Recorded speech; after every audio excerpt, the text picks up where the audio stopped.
Hello and welcome to this video. I will show with you how to cancel ccbill subscription. If you want to cancel your ccbill subscription, follow me in this video guide. So let's get started. So friends, the first step you need to do, you don't have any option directly to cancel your subscription. Just go to this cancel from the top right corner. As I say, click cancel. You will see cancellation form. From here, select your email address. As you can see here, choose your natural request, cancel membership. From this request, payment type, choose your payment type, credit card or phone number directly. Choose your zip postal codes. Choose your first name. For example, this is your first name, your email address, and your all details here. Choose your subscription number. For example, this is your subscription number.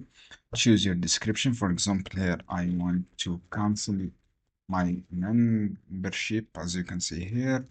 After that, choose your reason for cancellation and then choose your submit. So this is how you can do basically. I hope this guide helpful for your friends. Just click cancel from this one. As I say, click cancel and then fill this option to cancel your subscription. I hope this guide helpful for your friends. Don't forget to give a like and give share this video for more content.